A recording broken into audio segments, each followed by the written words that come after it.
para sahabat khotbah, jumpa lagi dengan kami berdua dalam Sermon Like Things bersama dengan saya, Lina.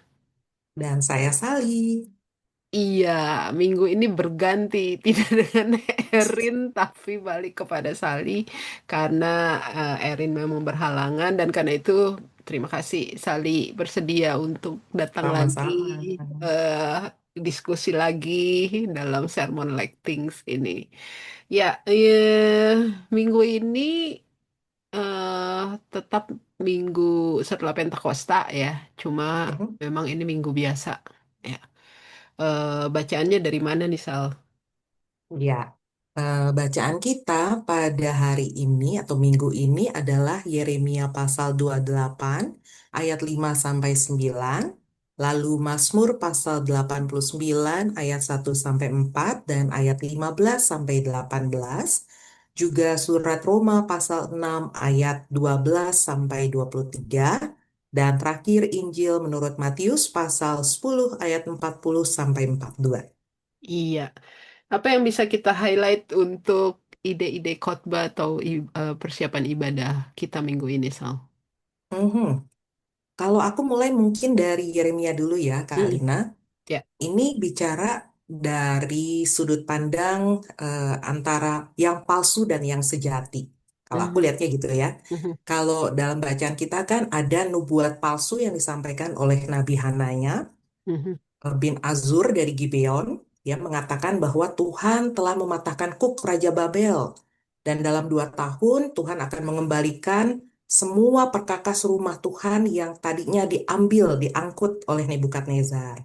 Nah, em, nubuat ini tentu menyenangkan hati banyak orang yang merindukan kabar baik. Tapi Mhm. sayangnya kerinduan itu seringkali mengaburkan kebenaran. Mhm. Sehingga Yeremia perlu menegaskan bahwa pembuangan itu masih berjalan beberapa tahun ke depan gitu ya. Tidak hanya dalam 2 tahun ini akan kelar, enggak. Dan Mhm. karena itu Yeremia menegaskan nubuat yang palsu dan yang sejati pada hakikatnya akan terbukti seiring oleh waktu. Mhm. Jadi Mhm. kalau kita mau tahu kebenaran jangan terburu-buru. Kebenaran itu membutuhkan waktu. Siapa yang akan mewujudkan kebenaran? Ya Tuhan sendiri. Mhm. Sebab nabi palsu sama nabi sejati sama-sama berbicara mengklaim bahwa dia berbicara atas nama Tuhan. Padahal menurut Yeremia Tuhan tidak pernah tuh ya mengatakan atau menunjukkan visi pembuangan itu akan segera berakhir dalam waktu 2 tahun ke depan. Mhm. Nah, Mhm. jadi kalau menurut aku penting nih untuk kita yang mengharapkan kabar baik di tengah situasi dunia saat ini, jangan mengharapkan kabar baik yang instan. Kabar baik yang instan tuh enak didengar, tapi sebenarnya itu palsu ya, semu. Lebih baik kita mendengar peringatan, kita mendengar ajakan pertobatan, karena pemulihan tanpa pertobatan itu menurutku ilusi belaka. Setujulah sama Yeremia. Tidak ada pemulihan tanpa penyesalan dan komitmen hidup takut akan Tuhan.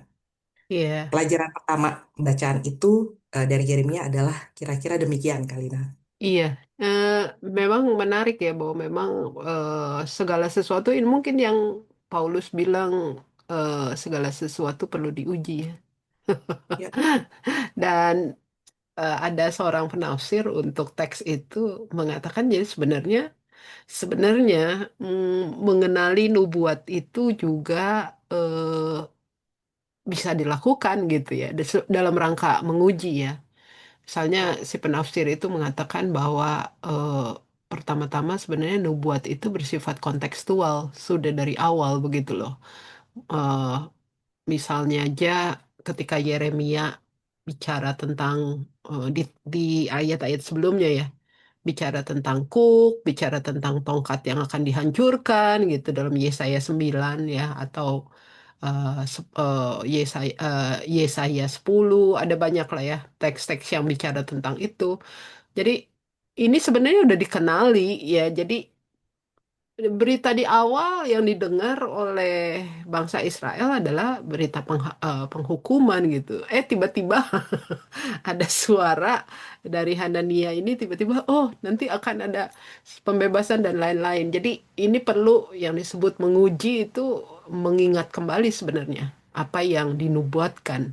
Karena nubuat Tuhan itu konstan ya, dia dia Ya, konsisten ya, konsisten. ya, Dan karena itu kenapa Yeremia betul dia mengatakan pada waktunya itu nanti akan terbukti.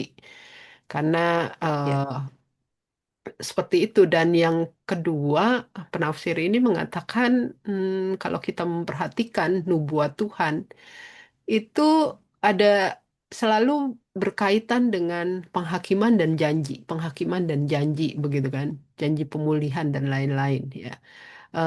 Nah eh, di sini sebenarnya mau dilihat eh, seharusnya tadi menguji itu juga melihat sampai eh, sampai sejauh mana penghakiman itu terjadi dan janji Tuhan diwujudkan begitu ya. Jadi balik lagi nggak ujuk-ujuk tiba-tiba oh nanti akan segera dibebaskan dan lain-lain gitu. Karena nubuatan tentang penghukuman ini kan sudah jauh sebelumnya dan jelas sebenarnya ya berapa lama ya pada teks-teks yang sudah diberikan gitu. Jadi menurut saya menarik juga ya teks ini kalau kita mau bicara tentang sebenarnya melihat pemulihan Allah begitu kan. Kadang-kadang memang hmm, lama ya gitu. Dan banyak orang akhirnya terdorong untuk segera mencari yang enak didengar gitu kan ya. Eh, Cara-cara yang instan gitu tanpa lagi bisa mengkritisi sebenarnya apa yang didengar. Termasuk juga mungkin kalau kita bicara soal mungkin kehidupan berbangsa, bernegara, berpolitik ya. Banyak sekali sekarang ini di tengah konteks dunia kita misalnya aja yang punya masalah ekonomi global ya di Indonesia aja kan banyak ya bertebaran lah sekarang janji-janji bahwa ya, ini Indonesia lebih baik ya, nggak akan tapi kalau lihat kenyataannya gitu jadi sebenarnya ya kita senang dengan semacam dengan sesuatu yang positif kedengarannya, tapi juga harus diikuti dengan daya kritis. Ya, ya, ini. betul. Tanpa daya kritis, kita tidak bisa menurut Mazmur pasal 89 berkomitmen untuk Mhm, bersaksi tentang kasih Tuhan, mhm, tentang kesetiaan Tuhan.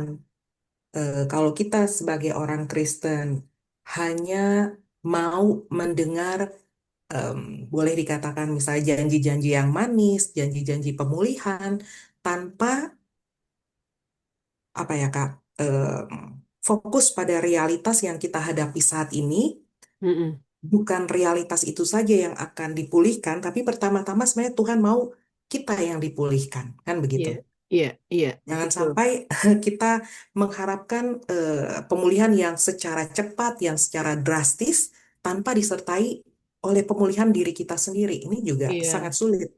benar. Akibatnya bisa jadi kita hanya eh, terus-menerus menunjuk kesalahan pada orang lain, Mhm, bahkan bisa juga mempersalahkan Tuhan mhm. dan tidak melihat bahwa kita bisa jadi turut berpartisipasi dan atau berkontribusi dalam situasi yang buruk ini gitu. Iya, betul. Nah, karena itu kenapa kan kita selalu diingatkan ketika kita beriman, beriman juga membutuhkan akal sehat. Ya, itu pertama. Lalu juga beriman juga berarti berproses di dalam segala keadaan ya. Baik mungkin Betul. ketika apa yang terjadi tidak seperti yang kita harapkan gitu kan atau kita diminta untuk menunggu lebih lama, menunggu pada waktunya begitu kan ya. Kalau tadi Mazmur 89 kalau yang kita baca kan memang ya ayat 1 ayat 4 lalu eh, ayat berikutnya itu kan memang bicara tentang ya pengakuan lah ajakan untuk memuji Tuhan termasuk juga ajakan untuk pengakuan ya, diakui akan keadilan Allah, kebenaran Allah. Tapi kalau membaca Mazmur 89 juga di situ ada dinamikanya tuh. Ya, Iya. dinamika bagaimana kelihatan dari perjalanan bangsa atau mungkin pemazmur yang melihat kok mungkin dalam situasi kok lama sekali begitu ya prosesnya gitu. Karena itu dinamikanya kelihatan bagaimana mereka mengeluh, bagaimana mereka kalau membaca seluruh ayat ya di pasal 89 bagaimana mereka menyesali apa yang terjadi gitu. Termasuk di dalamnya tadi ayat-ayat yang kita baca itu pengakuan seolah-olah mau mau pemazmur mau mengatakan bahwa memang situasi yang ini kan apa ya, situasi yang berada di antara sebenarnya belum pasti gitu ya. Tapi di dalamnya ada kepastian ya. Yang pasti apa? Yang pasti adalah Allah itu adalah Allah yang adil ya, Allah yang menyatakan kebenaran ya. Itu yang Dan Allah pemazmur yang mau lihat. setia dengan Allah ikatan yang setia, perjanjian. betul, dengan perjanjiannya. Itu sih. Mhm. Iya. Berarti em, di tengah situasi di mana kita sedang dididik untuk semakin taat, satu-satunya yang bisa kita pegang adalah janji Tuhan, bukan Mhm. janji manusia.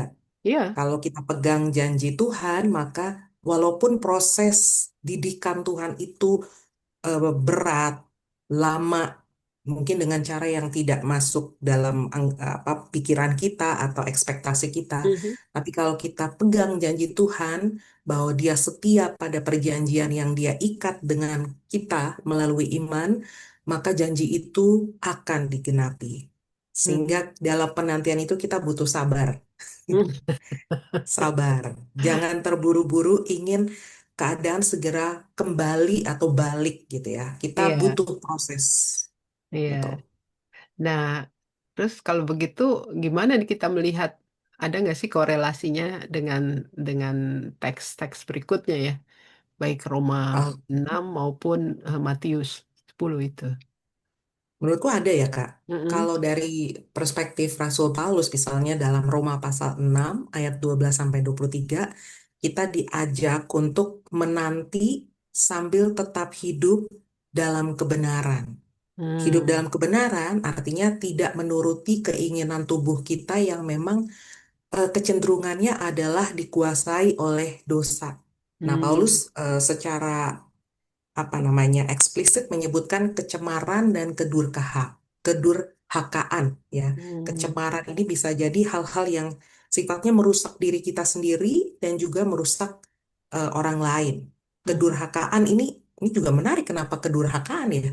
Kedurhakaan ini kalau menurut pembacaanku ini biasanya merujuk bukan hanya kepada peribadahan kepada ilah palsu, Mhm. Mhm. tapi juga soal moralitas yang makin turun ke bawah gitu. Ini dimulai Hmm. dari keluarga sampai dengan kehidupan sosial yang jauh lebih kompleks, kehidupan bermasyarakat.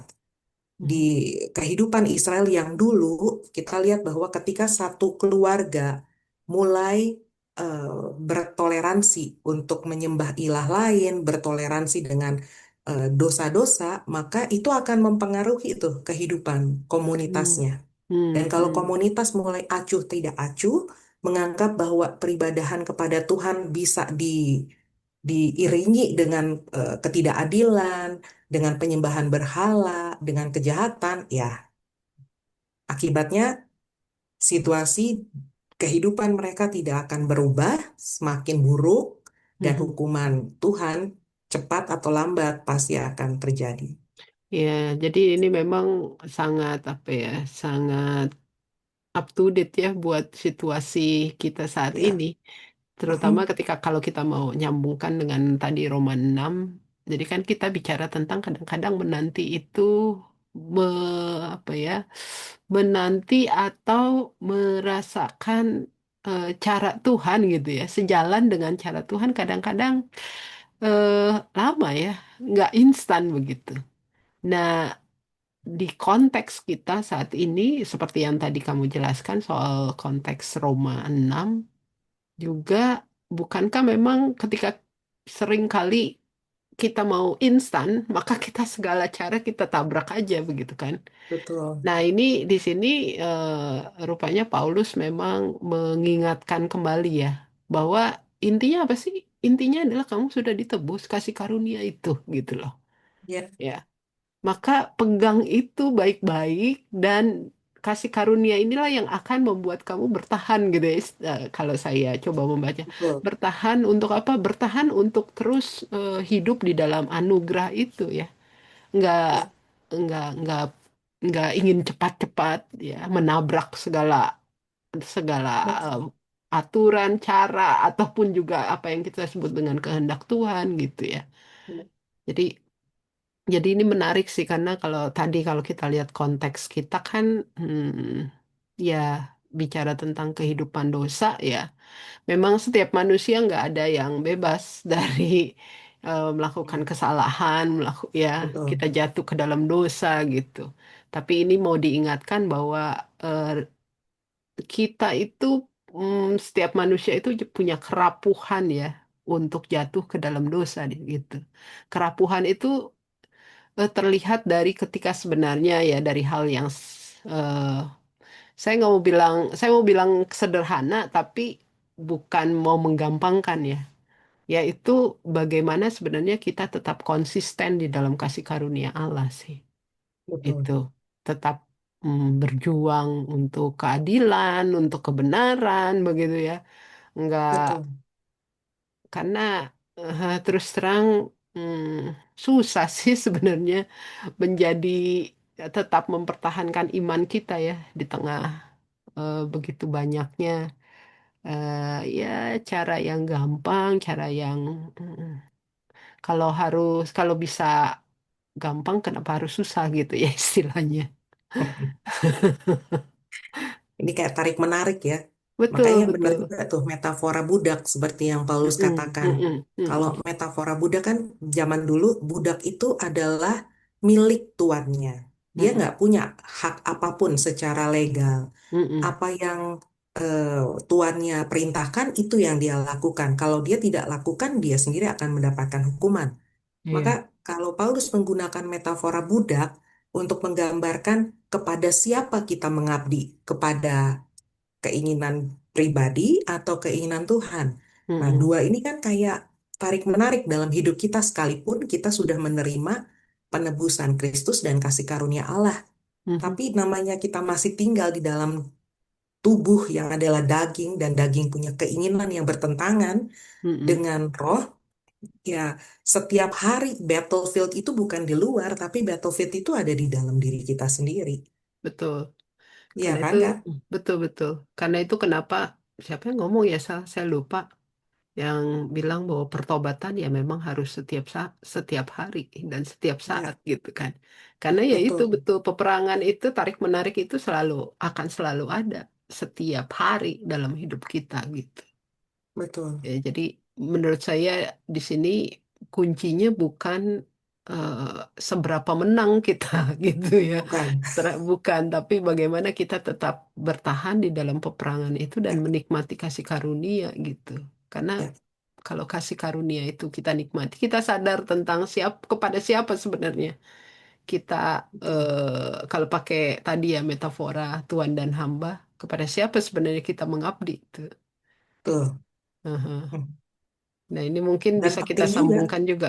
Aha. betul. Penting juga nih Kak, kalau kita highlight bahwa Mm, kadang-kadang kita perlu masukkan ke otak kita em, apa ya dampak yang paling fatal dari ketidaktaatan kita. mhm, Seperti mhm, yang Paulus katakan, kenapa Paulus highlight sebab upah dosa adalah maut. Kadang kita mhm, perlu dikasih batasan ya.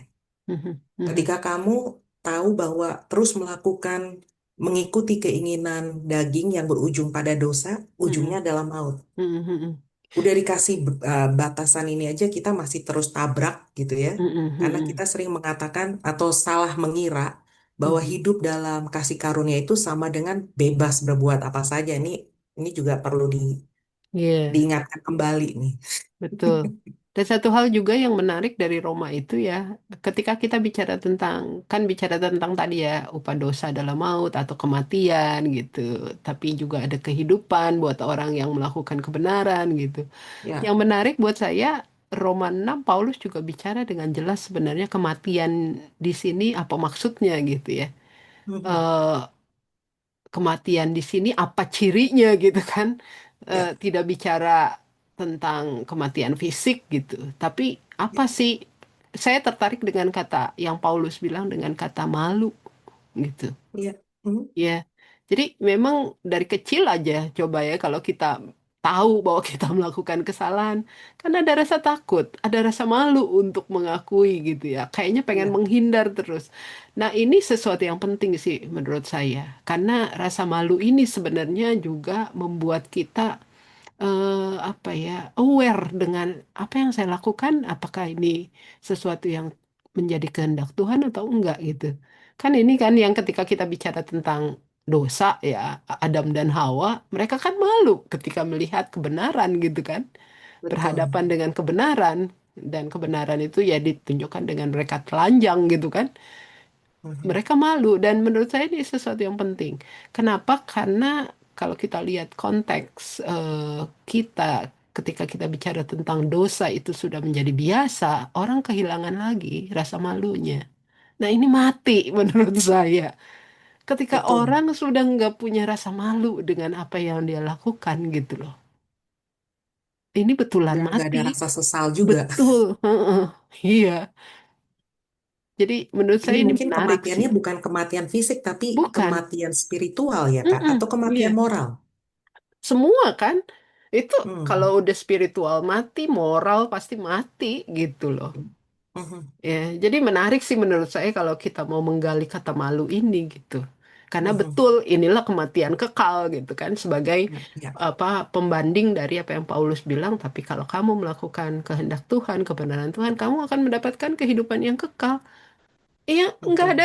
nggak ada yang perlu ditakutkan atau membuat malu kalau kita benar gitu kan.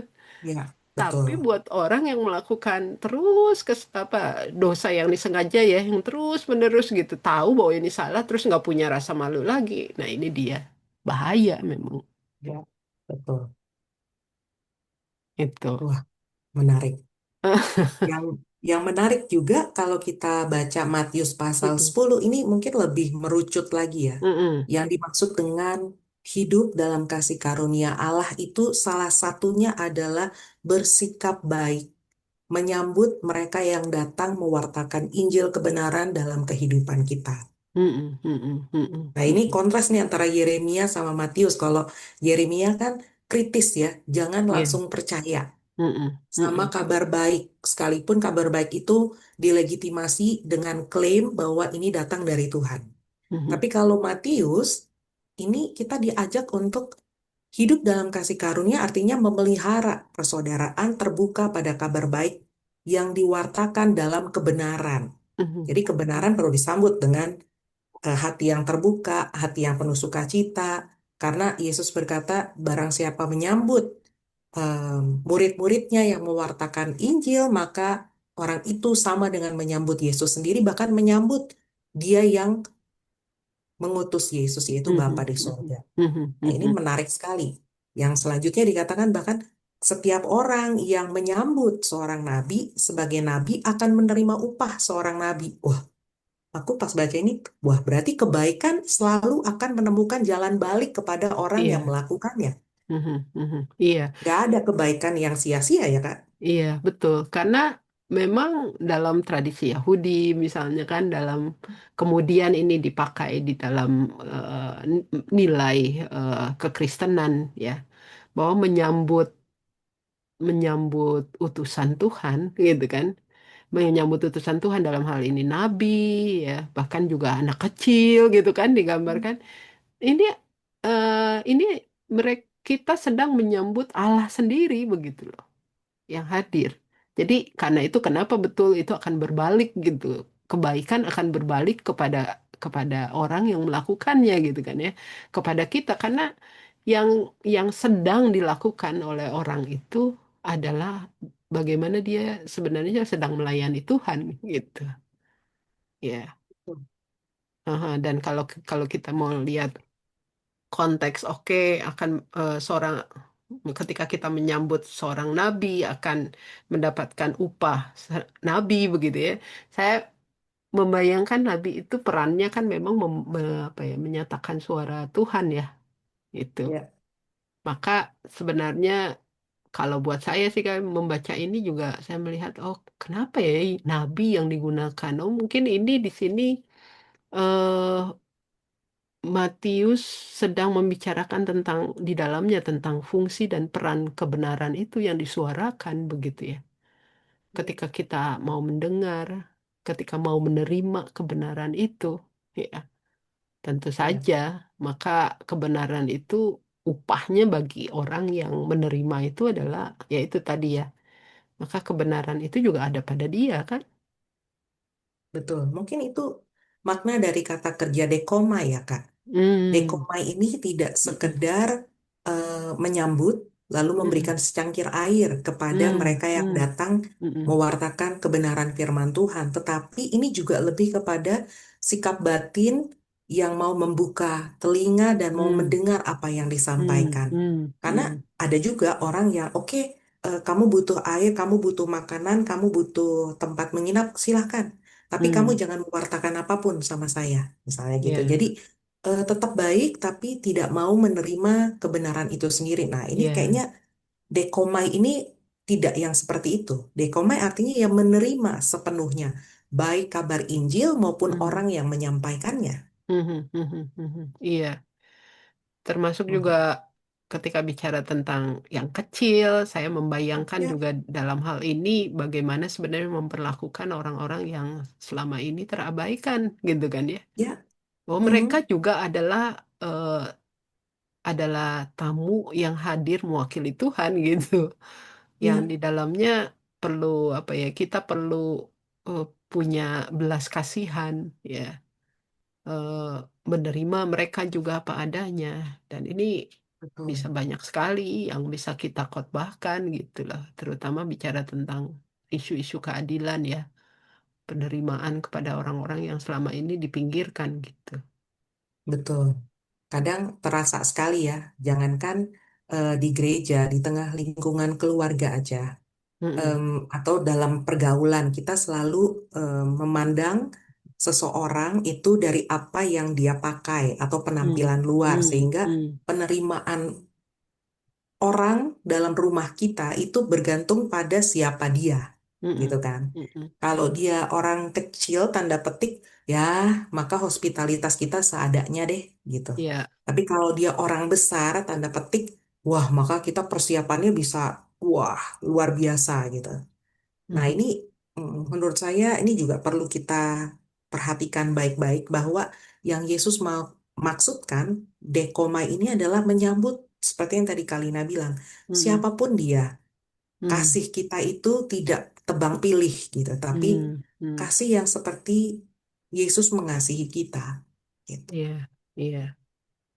Ya, ada banyak nih banget ide pokok bahkan mau Betul, cari benang merahnya bisa dari seluruh ayat, tapi juga mau fokus pada masing-masing teks juga. Ini banyak bisa. hal yang menarik gitu Betul. ya. Iya, Mhm.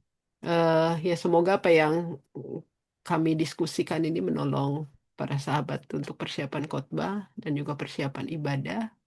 Kita akan jumpa lagi minggu depan. Terima kasih sudah mendengarkan. Kami tetap menerima masukan, ya, saran atau ide-ide untuk kita bahas dalam sermon like things ini. Sampai jumpa. Tuhan Sampai ketemu berkati. lagi. Bye bye.